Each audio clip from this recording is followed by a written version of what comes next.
I guess before I begin, is that this is a work in progress, just a draft, and so I'm open to any kind of reactions or feedback and stuff. So, and this story is sort of inspired by this area. I don't have a title for it yet. I have a few options, and if you hear like I use the name Linda, right? But it's not you, Linda, you know? It's all about you. Yeah, and and certain things like if there are things around the house or things that I've used in here, to me, I'm just using them because of the words, because of the language, and because I like the texture of it, rather than to point anything out about anything.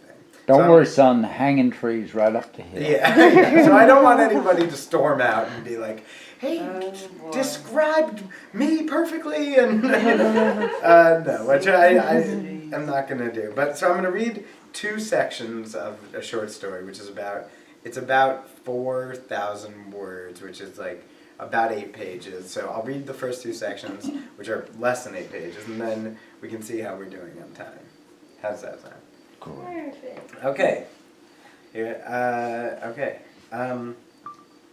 I give steaming people their 5-minute warnings. The warm springs cast a spell, Bill and Linda say, like a living death. We try not to use that phrase around the customers. We say the minerals have a soft power over the body.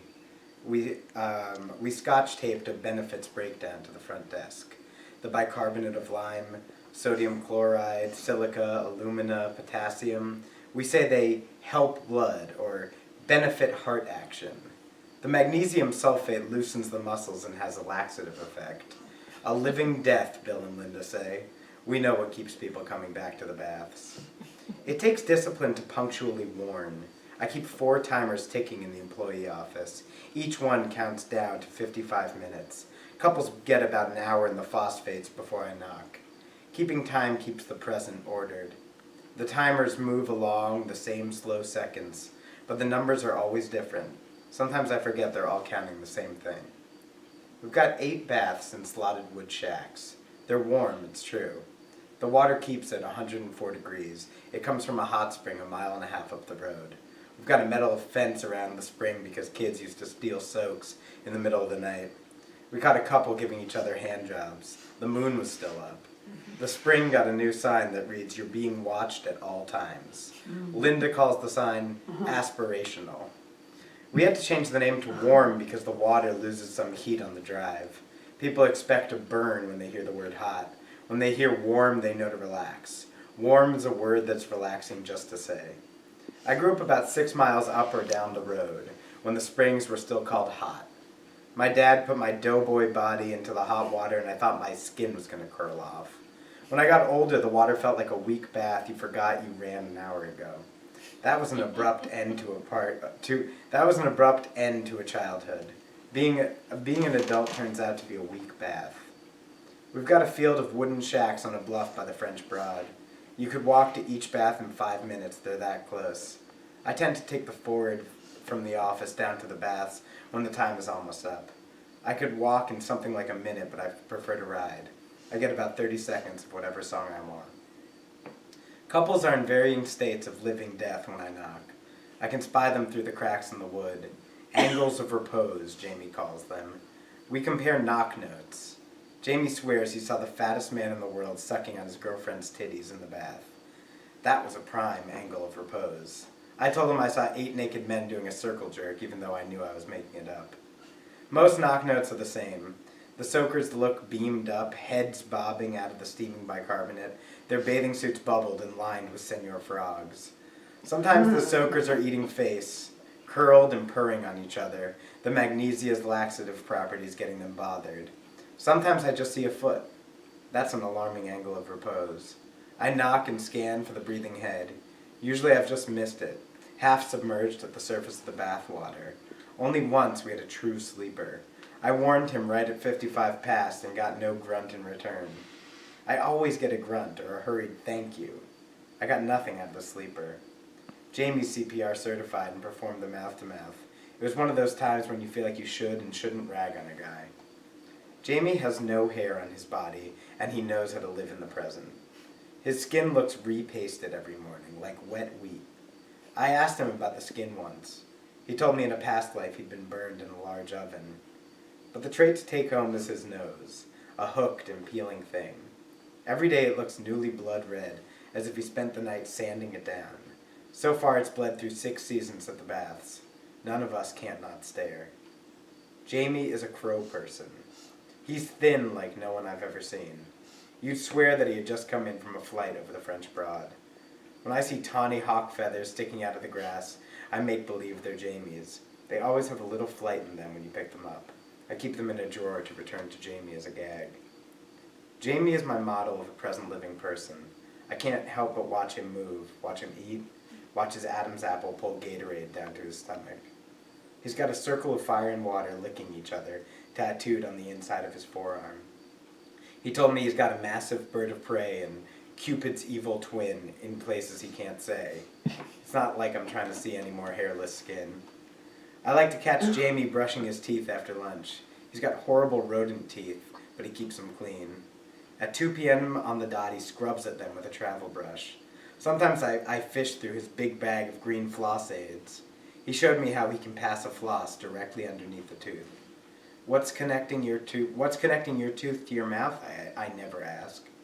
If I get to the men's room at 2:15, it's too late. Just drops of gum blood in the sink and a trashed floss aid. The baths were once an internment camp for Germans during World War I.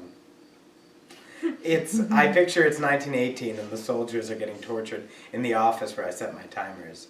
I can sense them sometimes over the gurgle, captured Germans wailing in pain, frozen in varying angles of repose. We talk about the Germans almost every day, without feeling too bad. A German soldier up in the mountains of western North Carolina, taking a midnight soak. The thing is just strange. Once a year we make a bonfire in honor of the soldiers. Bill or Linda reads the short history we all know, the thwarted German advance of the Blue Ridge Mountains, the upper ground advantage, the camp, the discovery of warm water. We make campfire nachos and I throw on a brat for the tortured German boys. Now the next part. The bar down the street from the baths is a honky-tonk Thursday they call Strange Country. Most of the time there's no music. But there are pool tables, ketchup they call tomato jam, and about 18 Harleys parked by the porch. Also, they've got Duck Hunter for people dizzy off a dozen Piskas. Near the end of every good night at Strange Country, a Harley roars awake and shakes the paper napkins off the tables. You getting ready for prom or something? Jamie was waiting on me to head out. Sometimes I have to do my hair with my hand a dozen times until it sort of swoops. We had finished a day of 5-minute warnings and Strange Country called. We walked over the bridge in silence, Jamie's frayed Yeti baseball hat coned over his eyes. Jamie wasn't going to break a silence. He's that strange breed that lets a silence sit. I wonder if that was a part of being a present person. June behind the bar knows us well enough, so we set up anywhere we liked. I like to find a table away from everyone. Twin biker wives were cutting burgers into 5 equal parts. One of their sons smoked a birthday candle like it was a Pall Mall. They sat around 3 pulled-together tables. Sometimes they barked like dogs as a joke for their kids. We found a spot by the porch screen. A large cluster of daddy longlegs had formed by the top left corner. Bugs at night are comic creatures, bashing into screens and hysterically circling a patch of day. Jamie had the darkest beer in the place. It was nearly black, a heavy porter that tasted like ice cream. I'm fixing to fuck up one of Christopher's bikes this weekend, he said, letting what was apparently going on in his head finally spill out. I looked down and saw that Jamie had drained half his beer. I hastily glugged my first sip. We're going down the Rattler. Christopher can't go because his stomach hasn't recovered from the 4th. Jamie was polishing off his porter like a champ. The Rattler is a stretch of road that curves 290 times in 24 miles, according to a sign off the highway. People like to get buzzed and hit it going 55. The road curves like a snake and it rattles your bones. I take it at 30 tops. People say you got bit if you get sick on the turns. If you nick your car in the low shoulder, they say you got rattle bit. Jamie went to the bar to materialize another soot-colored cup of suds. When he came back, he lined us up 2 shots of Cinnamon Jack. We took them looking at each other. I don't know why I was drunk already. A late lunch screwed up my schedule. It always happens like that.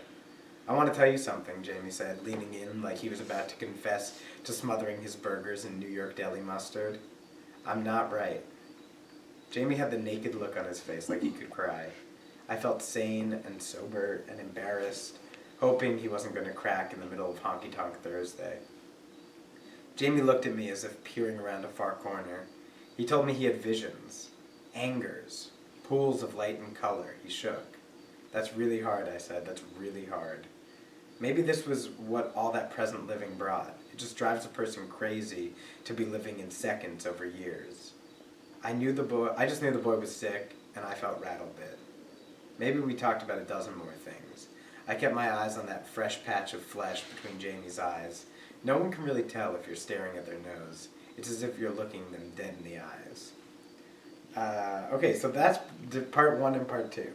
But I can read another part. Maybe I'll read one more part, because it feels like it's only been like 10 minutes. Well, yeah, it's 10 to 8 Yes. now. It's fine. Yeah. Maybe I'll just read for 10 more minutes, right, and whatever that is, or less, I don't know, we'll see. The bathwater comes in at 6 every morning. A gigantic truck teeters around the exit sign, and we hose the tubs full. You can feel the heat fill the place.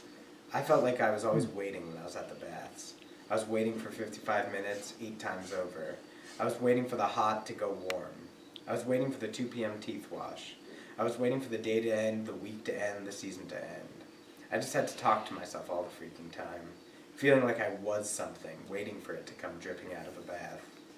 One thing I remembered about being something and not knowing what was you weren't going to find it by living in the past. I had a line of butterflies I found dead, molding by the key racks. I called it a graveyard. The past could live there. In the now, I'm warning some soakers from Waynesville who won't get out of the bath. This duo wore matching gray smocks that went down past their knees. I heard them laughing when they slipped into the minerals. The laughing always fizzles to mutters and then goes blank in wet silence. Nothing is funny ha-ha when you're hydrating. I have the solemn thought that I haven't laughed yet today. There are quotas out in the world for things like laughter and liquids. I raised my voice at the wood paneling, keeping my ear facing them like a priest in confessional. You had your 5-minute warning 5 minutes ago. It's time to get out. They're not budging. We drain them out if they won't get. I call Bill over. Bill is buff and left-handed and doesn't eat rice, bread, or beans. He says, folks, you gotta get out of the drink. He tells them that he's got a packed day, like that's true or makes a difference. The couple keeps saying they need 1 more minute and then taking 5. I look at my timer. They've taken 15 extra minutes. I'm about to drain them. That's a for sure bad review if you drain out a customer. But I push the button off anyway, and the whole patch of bath shacks gulps like a garbage disposal. The duo from Waynesville is still in there, sitting on the dry plastic tub, soaking hot air. I just break the seal and go in to see what could need all these 15 extra minutes. The lady's in the middle of the tub and her leg is opened up. Her husband has his face in his swim bag looking for help. Blood is dark black when you see it inside the body. She's in the middle of the tub by the drain with her legs held apart. For an instant, it looks like she's having a miscarriage. I check if I can see the just dead top of a baby's head. Go! Go! She's shouting. I don't know if she's saying it to me or whom or what. This is the living death, I say. I think. A gruesome form. I take it in for memory's sake. Something that runs on instinct is hitting the back of my forehead. I jog out to the office where we have the first aid, a couple gauze pads and a tub of calamine. When I turn to go back, I see the Ford carting off, Jamie driving the woman away, out the exit and right onto the tail end of the Rattler. I go back to the tub and find that it's clean and empty. I check the sides for anything sharp that could have cut her open. I run my hand around the tub like it's a prize calf. I think about how a place can feel incredibly peaceful after a tremendous lurch. I try to remember what I thought I was before I felt that beating in my head. Okay. Woo! Well, Yeah. Wow. Very. So yeah, there's about 3 more parts to it that I could read. So that's 3 parts. I just read 3 and there's 3 more. And what's the title? No, he hasn't, he's Oh, not okay. I don't sure really yet. have a Okay. title. Okay. Life began in the garden. Warm Springs or something else. Okay. Which I could, if I, alright, one more part. I'm gonna Yeah. do one more. Yeah, okay. Maybe I'll go for the whole thing. It's only gonna take like 9 more minutes to read the rest. Yeah, I'm interested. Okay. Alright, and this, okay. I live in the rank camp house my parents built to keep their wood dry. They sleep in the wide mobile home my dad towed across 7 different states. He didn't change lanes the entire haul. He dragged the home on the right side of the interstate through Pennsylvania, Maryland, Virginia, and a couple others, drinking his home-brewed quinine beverage and tuning into a show called Rogue Action. He built stairs to the creek from the mobile home. They lost so many steps over the winter that we just slide down the thorny patch of bluff if we want to get wet. My dad blamed the damp wood. I know he meant it as a guilt trip for my staying in the camp house. I try to pretend I'm not ever here. Socks with wool tech can silence the step. I keep headphones on in the camp. It's like being suspended in the present. Online you can find different colors for moods of silence. Pink noise is a bright buzzing, but the brown noise makes you sick. Black noise sounds like someone ripping a mile length of cardboard in one long tug. I bought a plastic white noise machine that I put by my camp house door. It looks and sounds like it wants to be a vacuum in its next life. The machine has a setting that sounds like nighttime crickets. I imagine it gets them rowdy. It's like I turned on their talk radio station. My cousin Maura, who lives in Canada, asked me if she could mural on the side of the camp house. She said it would stink for a week. She bought 3 milk cartons of spray paint and a Bluetooth speaker that looked like a lint roller. I stayed 2 days with Jamie and the rest on a blow-up mattress with Mom and Dad. Maura has a tattoo that says, "Life began in a garden," on the back of her knees. Life began on her left leg, and in a garden on the right. When she stands straight, it reads across her legs, "Life in a began garden," which sounds sci-fi and holy. She sprays a craning tie-dye priestess on the camp house wall. It's based on numerology, she tells us. She paints at night, lit by the flood lamp, her fingers dancing through the air, humming like a sick heifer possessed. I came up behind Maura when she was in possession. I told her, "Jamie told me he's crazy." She jumped because she didn't see me coming. "What's that?" "What is that?" she asked, turning down the machine music coming out of the lint roller. "Jamie told me that he's schizoid, like he's got a million pools of light pools in his vision and shaking fits in the middle of the night." Maura had met Jamie the night before. We had a bonfire by the bridge over the French Broad. Jamie told us horror stories until the sky turned bluish. In one, he pretended to be an angry turtle that had bit his brother's finger clean off. His impression was spot on. I fell asleep that night on the blow-up mattress, still picturing Jamie's flaming turtle face snatching at his brother's pinky. "He didn't seem right," Maura said. "Yeah," I said. This is a part of the world where Earth Day is bigger than Christmas. We throw an Earth Day potluck, a banquet at the baths. People come bringing the crap they couldn't stomach yesterday. You learn that anything can be anything at a potluck. Leftover soup can be salad dressing. Shredded cheese can be the healthiest option on the table. I make roasted root vegetables tossed in mayo. People call it hot potato salad. My family friend Lori's from Minnesota and makes the Midwest color salads. Pink salad, red salad, and white salad. I sit surrounded by the salads thinking this must be similar to being sick like Jamie. Bill is trying to make a toast to the earth. He ate 1,000 bugs this year, he told me last night, while he was riding his beefy motorbike up the byway.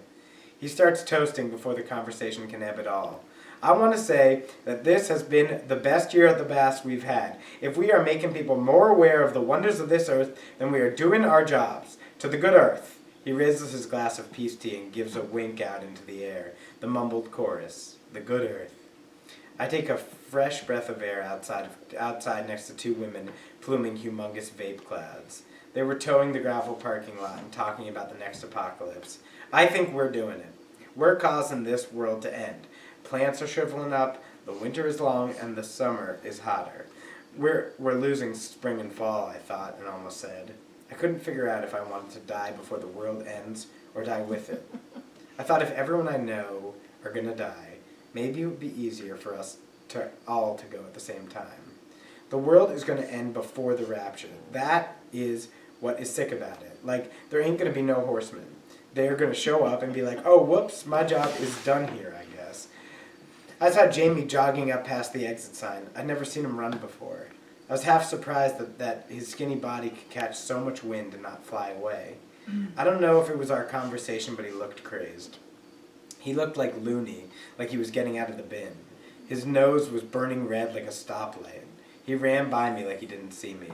For a second, I thought I imagined him floating by. I pictured myself as Jamie's doctor, listening to his visions with clinical precision, handing him tiny paper cups of pills, sending him to electromagnetic therapy when I felt like it. They say we had a better chance of being hit by a meteor than we do of bringing about our own end through the greenhouse gases. That'd be it, too. Lights out. I go to pee. Jamie's in the bathroom when I open the door. He's scrubbing at his rodent teeth. I stand and watch him, wondering if he's having a vision right now. I lose the pee feeling and walk over to the sink. What are you doing, I ask. You didn't need a thing. Jamie keeps brushing. He looks jaundiced and mad. Someone tells you a thing, you don't just become scared of them like that, but you do keep it. His pale face makes his nose shine like a holiday bauble. He makes a muffled muttering sound and keeps on washing his teeth. It's an okay response to my question. I leave without peeing. I go back to the banquet. The potluckers are standing around the table talking in big voices about home value and keeping good silverware. I sit down and start clawing at my salads. I decide I'm not going to keep talking to Jamie. I can't take in a wild animal. I can't doctor another half-made thing. I see him duck out of the men's room and shoot me a grin as he heads for the employee office. I look down at the rainbow on my plate, feeling angry and tired and stuck. The potluckers are all peering to see the same cell phone. Linda has her phone alight. Her niece does watercolor paintings of automatic rifles in floral arrangement. Linda stresses how small they are. It takes skill to paint so small. I'm trying to leave. Counting down until my exit is no longer an event. I consider, in a strange moment of instinct, knocking on the wall and giving them a 5-minute warning. I'm going on a tear at the baths the next day. I'm giving warnings 5 minutes before the soaker's time was up. The day is overcast like never, like the sun is coming in through a lampshade. The clouds just glow. I tell Jessup to chat with me about human resources. It's the most vague thing I can think of in public. I tell him about Jamie's visions the second we were alone. The thoroughbred field manager looks worried and confused. He's twisting something in his pocket into a ball. I can see sweat beading in his just-applied sunblock. I pretend I'm telling him because I'm scared and need someone to cower with. He pats his pancake hand on the bridge of my back. His concern makes me feel smart. For an instant, I feel like I'm doing the right thing warning him. That's what I do. I warn. Our trainee, Pia, a high school senior who planted a row of crocuses by the bathroom, came into the employee office late. She planted blue flowers for boys and pink for ladies. I tell her to ride with me in the Ford.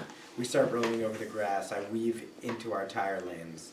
I warn her. She's so silent, I'm afraid she's missing the message. We drove back from the first knock of the day. I keep thinking I have to say it again. Jamie comes into the office after lunch. He's eaten at home, so all the brushing and flossing has already been done.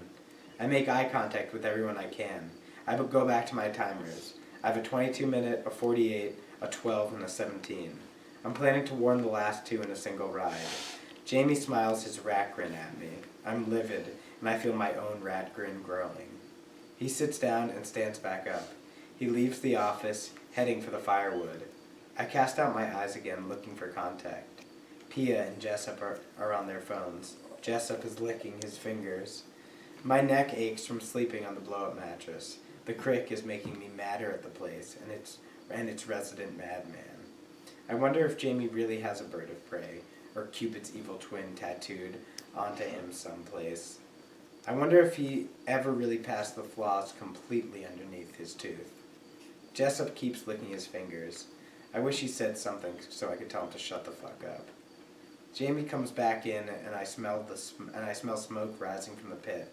I want him to get carried away in one of his visions, fly over the French Broad, dive in for feed, and toss in the water until some angry animal bit off all his fingers and toes, plant himself in a mush, and grow to bloom. Life in a began garden. I stared at Jamie and then at my timers.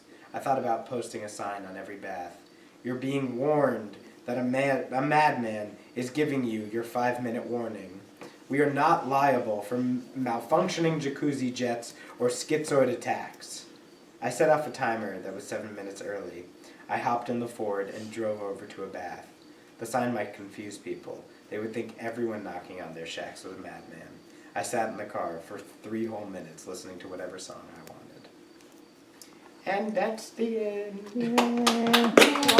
Thank you.